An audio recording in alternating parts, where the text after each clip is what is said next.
Montana Territory. Autumn of 1878, the morning frost still clung to the earth like a second skin when Owen Easton stepped out of his cabin and saw the shape curled beneath his wagon. At first he thought it was just a pile of blankets, maybe a forgotten bedroll from the cattle drive 2 days back. But then it shifted. A woman's arm reached out, and next to her, something small stirred and let out a soft whimper. Owen's boots crunched on the brittle grass as he stepped closer. The woman was young, maybe early 20s, her hair tangled and cheeks gaunt. She held a baby barely a year old, if that, tucked to her chest beneath a threadbare shawl. She startled when she saw him, eyes wide, body tense like she was ready to run. "Both of you come inside now," Owen said, voice low but firm. She hesitated, clutching the baby tighter. "I am not going to hurt you. You are cold and that child is colder. Come inside." The woman looked at him for a long moment, weighing fear against the bite of the morning air. Then, slowly, she stood, her knees stiff from the cold ground. The baby whimpered again, and she hushed it gently, walking toward his cabin with cautious steps. He pushed open the door and held it for her. She entered like someone expecting a trap, eyes darting to every corner of the room. Owen moved to the stove, tossing in more wood and stoking the fire until the flames licked strong and steady. She sat on the edge of the chair beside the hearth, pulling the baby closer to the warmth. The child was pale, lips chapped, but quiet now, peeking out from under the shawl with blinking blue eyes. Owen set a tin cup of hot water in front of her. "No coffee yet. Water's warm, though." "Thank you," she said, voice barely above a whisper. "What is your name?" Owen asked, crouching near the stove. She hesitated. Geneva Fletcher," he nodded. "I am Owen Easton. That your boy?" she nodded, brushing a curl from the baby's forehead. "His name's Zeke." Owen took in the way her hands trembled, not from cold anymore, but from exhaustion. She looked like she had not slept in days. "You been out there long?" he asked. "Since Fort Benton. We hitched a ride with some traders, but they dropped us near the ridge 2 days ago. Said they could not take us further." "You got people here?" "No," she said, shaking her head. "Nowhere else to go." Owen stood and grabbed a blanket from the cot, draping it over her shoulders. She blinked fast, as if surprised by the kindness. He looked at her again, proper this time, now that she was no longer tucked beneath his wagon. She had a quiet sort of beauty, nothing polished but strong. Her eyes were green, soft but steady, the kind of woman who had seen too much but was still standing. "Why were you under the wagon?" he asked.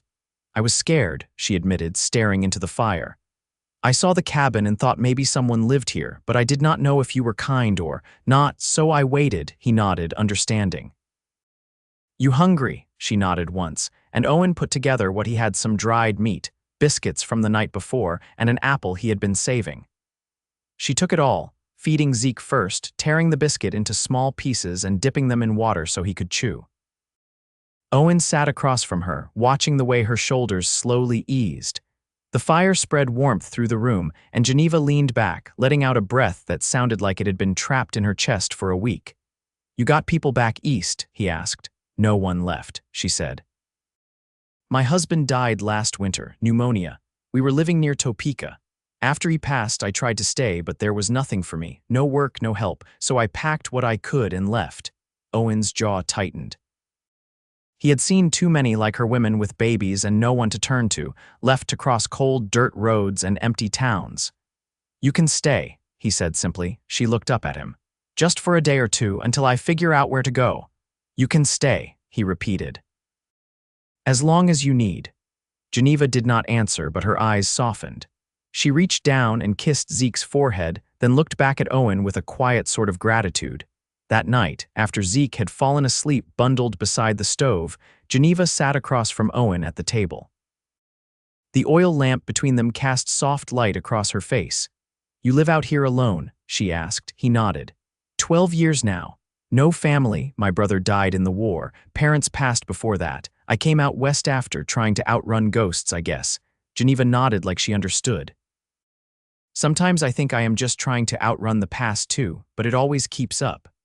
Owen looked at her, really looked this time, not at the weariness or the dirt on her dress, but the woman beneath it all, the way she still held her chin high, the way she kept her boy fed before herself.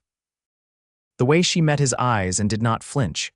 "You are not alone anymore," he said. She blinked, and for the first time her eyes filled. "Thank you," she whispered. He nodded and stood, moving toward the cot. "You take the bed tonight." "I will sleep in the chair." "I cannot take your bed, you can, and you will." She opened her mouth to argue, but then closed it again. She stood slowly, lifting Zeke, and laid him gently on the cot. Then she lay beside him, pulling the blanket over the both of them. Owen settled into the chair, his rifle resting beside him just in case. The fire crackled low, and the night outside was still. He looked over at Geneva and Zeke, her arm curled protectively around the child. And for the first time in a long time, something settled in his chest. It was not love yet, but it was the beginning of something steady, something real, and he was not letting it slip away. The wind had shifted by morning, carrying the burn of pine smoke and the distant yip of coyotes. Owen was already outside, splitting kindling, his breath clouding in the chill. Behind him, the door creaked open slow, and Geneva stepped out, her arms wrapped around Zeke, who blinked against the pale sun. She didn't say anything at first. Just stood there, quiet, her shawl catching the breeze. "You sleep?" Owen asked, not turning from the log he was working. "Some," she answered. "He did better than me." "Good," he said, setting another piece of wood on the stump and bringing the axe down clean. She stepped off the porch, careful not to trip over the warped board near the edge. "I can do that." Owen looked up. "Didn't say you couldn't. I mean it. I want to help. I won't sit around waiting on your charity." "I didn't figure you would." He handed her a smaller axe from the lean-to. "There's more behind the shed, stacks low." She shifted Zeke to her hip and nodded. "Mind if I lay him down somewhere first? There's a basket inside. Lined it with wool. Should keep him warm enough if he's asleep." She didn't thank him, just went and did it. He liked that about her. By the time the sun rose higher, she was working alongside him by the shed, her sleeves rolled, arms dusted with bark. She didn't talk much, but her rhythm was steady. He kept glancing at her hands, not soft, not delicate. Hands that had done laundry by the river, hauled water, maybe buried someone she loved. "Where were you aiming to go?" he asked, not stopping his swing. "I wasn't," she said. "Just trying to find somewhere that didn't spit me out," he nodded. "This place don't spit easy, but it don't take kindly to weakness, neither. I ain't weak."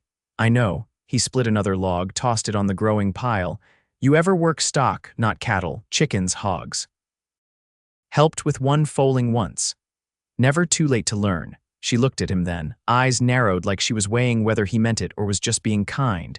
"You always live like this," he gave a grunt of a laugh. "Ain't got a choice, land don't care what I want. Just asks whether I'll last through the freeze." She paused. "You always speak in riddles." "Only when I don't know what else to say." That drew a breath out of her, halfway to a laugh, but not quite. She turned back to her pile and set another log on the stump. Later, she brought water from the creek in his dented pail. He watched her carry it without complaint, even when the wind turned sharp. She moved like someone who didn't expect comfort, only tolerated it when it came. He was kneeling near the corral fence, checking the rails when she came up beside him. Zeke was in the sling across her chest now, asleep again, his mouth slack. "I saw the mare near the tree line," she said. "She limping, stone bruise. Been favoring that leg since the last ride down into Alder." "Let me see her." He stood and opened the gate. "She don't like strangers." "I ain't a stranger to horses." Geneva stepped into the pen and held her palm low. The gray snorted, ears flicking back, but didn't shy away. Geneva moved slow, brushing the mare's shoulder, then crouched low to look at her hoof. "Nothing stuck," she murmured. "Just swollen, you got comfrey, dried. In the satchel near the stove, boil it. I'll mash it into a poultice." He watched her stand, brush her skirts off, and lead the mare toward the fence like she belonged there. "You were someone before," he said. She looked at him. "So were you." They didn't speak for a long time after that. That night, after Zeke was put down near the fire again, Geneva stayed out on the porch. Owen joined her, a blanket draped over his shoulders, the night creeping in with its bitter edge. They said nothing for a while. The stars came out, one by one, sharp as needles. "I didn't ask you for anything," she said. "I know. But you gave it anyhow." He looked at her, the way her face caught the starlight, all angles and shadows and something softer hidden beneath. "You didn't ask," he said. "But you needed." She nodded once, like she couldn't quite find words for that. Owen leaned forward, elbows on his knees. You planning on heading south when the snow lifts? I don't know, depends. On what? Whether the boy's safe, whether I'm wanted. He didn't answer right away. Just listened to the wind push through the pine. He thought of the long months ahead, the freeze, the thaw, the hunger that came near spring. He thought of the empty chair across from him each evening, of how it felt, just now, to sit beside someone who breathed steady and didn't flinch at silence.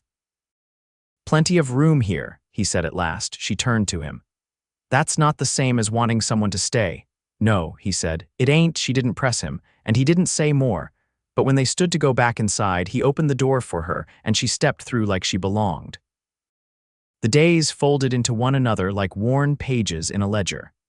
By the third week, Geneva had learned Owen's habits, how he always checked the fence line before first light, how he never sat to eat without wiping his hands clean with the corner of his shirt, how he took his coffee bitter with silence. She didn't try to fill the quiet anymore. It wasn't emptiness between them, it was space. And space had its own kind of language. Zeke had begun to toddle more steadily, gripping the legs of chairs and following the dog-eared corners of the cabin without stumbling so much. Geneva started sewing him a warmer wrap from scraps Owen had tucked away in a cedar chest, things his mother must have left behind long ago. She didn't ask. He didn't offer. One morning, with the frost gone and the earth beginning to loosen, Geneva followed Owen halfway down the slope past the barn. He was checking the lower spring, a place she hadn't seen before, where the pine gave way to cottonwood and the grass grew in thick tufts. You ever trap? He asked, kneeling to adjust the stones around the water's edge. No, she said, but I've cleaned rabbits, helped dress a buck once. Never did take to blood easy, but I don't flinch, he nodded. Otters come through here sometimes, mink too. I check the banks after rain. She crouched beside him, watching the water slide past smooth stones. You sell pelts when I need to, sometimes trade with the Crow camp west of here. They come through after first thaw. Geneva tilted her head. You know them well. Well enough not to speak out of turn. They walked back slow, the ground softening beneath their boots. Geneva glanced toward the ridge. I saw smoke up near the north ridge yesterday. Just a thread of it. Trappers, Owen said. Or some fool with wet wood. Either way, they won't stay long. Too much wind up there. She didn't ask how he knew that. She believed him. That evening, after Zeke was tucked into the cradle, Owen had built from pine slats and a bent horseshoe for a rattle hook. Geneva stepped outside to shake out the bedding. The sky was the color of sheep's wool, thick and low. Inside, Owen was oiling the latch on the door. His tools were laid out neat on a towel, everything in its place, everything purposeful. You always this particular? Geneva asked, folding the quilt as she stepped back in. He glanced up. Things break faster when they're left crooked. She set the quilt aside. You ever live in town? Before all this, Helena, briefly, before the mines swallowed it whole, folks came with gold in their teeth and left with nothing but dust in their lungs. She leaned against the table. I lived in a clapboard room above a butcher's once, right after my pa died. Mama scrubbed floors so I could go to school. Never thought I'd miss the stink of sawdust and meat, but I do. Owen set down the tin of oil, wiping his fingers on a rag.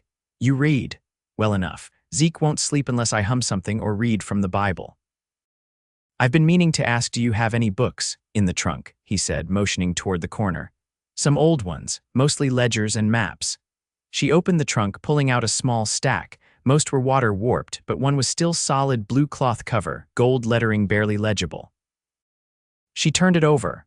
Poems, sisters, he said. She left it when she passed through, didn't stay long. Geneva ran her fingers over the title. You mind if I read it to him? Just the quiet ones. Go ahead. Later, after the fire had burned down and Zeke was asleep in the cradle, Geneva read aloud in a low voice, her feet tucked beneath her on the chair. Owen sat nearby, his arms resting on his knees, listening without looking at her. When she finished the verse, she closed the book. Funny how words can feel like hands. Owen lifted his gaze. Sometimes they're the only thing that holds. She nodded, then added, you ever think about what comes next? Not tomorrow, I mean real next. He didn't answer right away. Used to. Then I stopped. Too many things I couldn't hold on to. Geneva met his eyes. Maybe that's because you didn't have anyone to hold them with you. The room went quiet but not stiff, just still. Like the moment before snow, Owen stood slowly, walked to the stove, and fed in another log. The fire caught, throwing gold across the floorboards. "You ever think about staying?" he asked without turning. "I do," she said.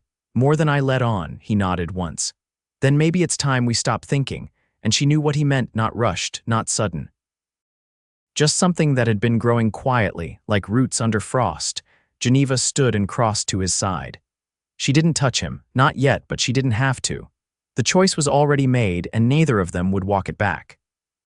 By mid-April, the snowmelt had turned the creek to a steady hush, and the ground held the weight of footsteps without swallowing them. The thaw brought more than warmth, it brought motion. The kind that settled deep in the bones and made a man aware he'd been still too long. Owen was fixing the hinge on the smokehouse door when Geneva stepped out from the root cellar, her apron damp from the cool earth.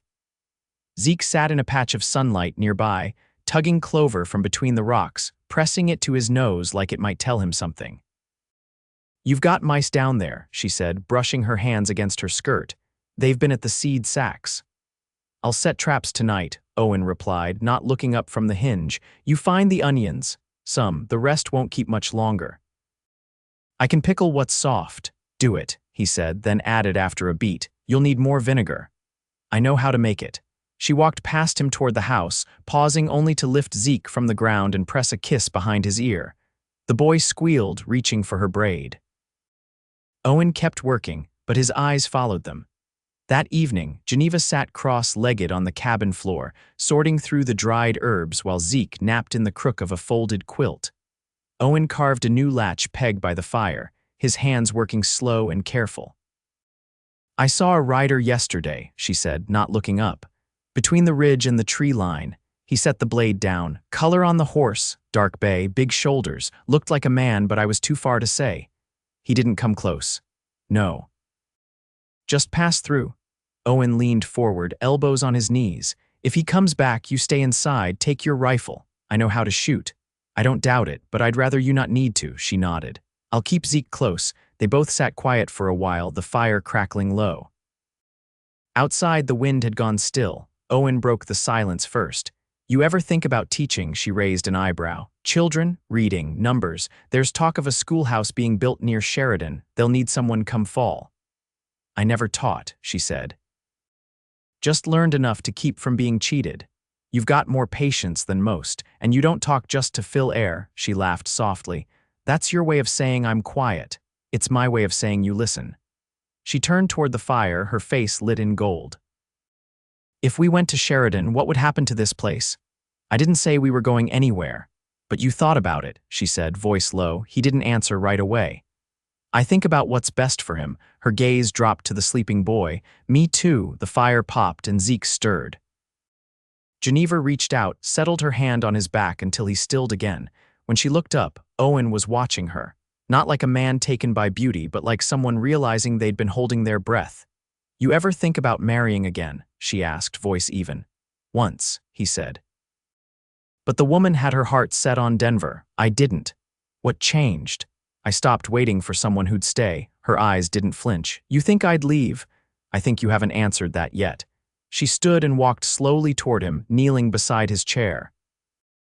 Her hands rested on her knees, fingers curled loose. "I don't want to raise him in a place where he doesn't belong.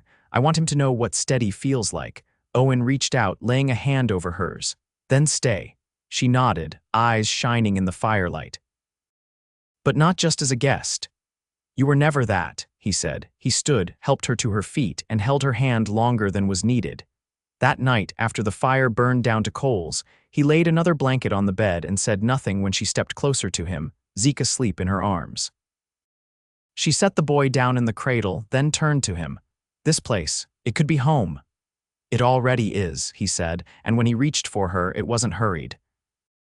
It was the kind of closeness that came from sharing weather, work, and silence, a bond built not in words, but in days passed side by side. They lay down together, the sounds of the night soft around them. Outside, the earth was thawing, and inside, something had settled into bloom. By early May, the land had softened into green. The trees above the cabin had leafed out, and the creek behind the barn ran fast and clear, fed by snowmelt high in the tobacco roots. The scent of earth was strong in the mornings, damp and alive. Owen planted early potatoes and cabbage first, then turnips, while Geneva laid out rows for beans along the southern slope, where the sun held longer. Zeke wandered between them, dragging a stick through the dirt and stopping to point at every beetle he found. Word came down from a passing trader that the Crow camp would settle near the riverbend for a few weeks. Geneva stood beside Owen on the porch when he mentioned it, her brow bent in thought. "You said before you traded with them." "I have. They know me." "I've never given them reason not to. Do you trust them?" "I trust what they've shown, and I trust they remember what I've offered," she nodded. "Then I'll come along." Owen turned to her. "You sure about that? They should see who else lives here now." The next morning they packed a few bundles dried meat, a sack of salt, 2 folded blankets Owen had kept in the chest. Geneva brought a small tin of dried yarrow wrapped in muslin. "It's for burns," she said. "Or infection." They rode out together, Owen on the mare, Geneva riding double behind him with Zeke curled against her back in a sling. The wind was soft, and the sky held a high blue that promised no rain. They reached the edge of the river bend by late afternoon and found the camp already stirring with smoke and movement. Children ran with stripped willow branches, and the smell of fire roasted meat drifted on the breeze. Owen dismounted first, keeping his hands visible. A man stepped forward broad-shouldered, older than Owen, with weathered lines around his eyes. "Easton," he said, voice calm. "Good to see you again, Thomas." The man's gaze shifted to Geneva, then to Zeke. His expression didn't change, but something softened around his mouth. "This is Geneva Fletcher," Owen said, "and her son Zeke." Thomas gave a small nod. "You bring trade?" Owen handed over the bundles. "Meat's dry, salt's clean, blankets are thick." She brought yarrow. Geneva stepped forward, opening the tin without a word. A woman with braids wrapped in red yarn approached from behind Thomas. She took the tin from Geneva with careful fingers, sniffed the contents, then gave a single approving nod. "Your woman?" Thomas asked. Owen looked at Geneva, and she met his eyes without hesitation. "Yes." Thomas gave a low sound, not quite a laugh, but not disapproving, and waved them toward the fire ring. They stayed until dusk. Geneva sat with the woman who'd taken the yarrow, exchanging words slowly at first, then with more ease once they found shared names for plants and wounds. Zeke played with 2 boys near the edge of the camp, watched closely by a girl no older than 12. Owen stood with Thomas near the cookfire, both men watching the slow settling of evening over the river. "You'll stay through next thaw?" Thomas asked. "That's the plan. You'll marry her?" "I will." Thomas nodded once. "Then you should." They rode back under a sky full of stars. Zeke slept against Geneva's shoulder, and her arms stayed wrapped tight around Owen's waist. She didn't speak until the cabin came into view, its windows glowing warm with lamplight. "That woman," she asked what I knew about healing. "You told her the truth?" "I told her I don't know enough, but I want to learn." Inside, she laid Zeke down in the cradle and tucked a quilt around him. Owen poured water into the basin and sat at the table, watching her. "I was thinking," she said, brushing her hands dry, "if we're to marry, we ought to do it right. No preacher, but something honest, something that binds." He stood and walked to her. "You want that?" "I do." He took her hands. "Then we will, tomorrow." And they did. They stood in the clearing behind the barn, under the tall cottonwood where the last snow had melted. Geneva wore a clean calico dress she'd mended herself, and Owen had buttoned his only good shirt. Zeke clapped his hands from his perch on the stump by the fence, delighted by nothing and everything all at once. Owen took her hands in his, voice steady. "You've given me more than I ever asked for. I want to give you this land, this work, this name. And every day I've got left in me." Geneva's voice didn't waver. "I never thought I'd find a place that held me, but you do, and this does. I'll raise our boy here. I'll build with you, shoulder to shoulder." He leaned forward and they kissed quiet, sure, with the wind moving through the grass like a benediction. They spent the evening together on the porch, Zeke asleep again, the sky blushing with the last light. Geneva leaned against Owen's shoulder, her fingers curled into his. "You ever think we'd have this?" she asked. "No," he said, "but I'll keep it close now that I do." She smiled, eyes half closed. "You think you'll mind hearing my voice every day for the next 40 years?" Only if I can't hear it." She laughed, soft and full, the kind of sound that didn't need to echo. The seasons shifted. Geneva tended the garden with Zeke at her side, and Owen taught him how to hold a hammer by the time he was 4. When the Crow camp returned the next year, they brought seeds and stories, and Geneva sat among the women like she'd always belonged. She learned the names of plants she hadn't known and taught what she'd gathered from books and memory. They built a second room onto the cabin, and later, a henhouse. Come winter, they filled the shelves with jars, the root cellar with rows of squash and potatoes, and the hearth with warmth they had built together. There were hard days and long ones. But the weight they carried was shared, and the silences between them were never empty. And in that quiet, steady life, they loved each other wholly. They never spoke of the past unless it came to teach something. They never made promises they couldn't keep, and they never went to sleep with a bitter word between them. What they had wasn't fancy, but it was lasting. And it was theirs.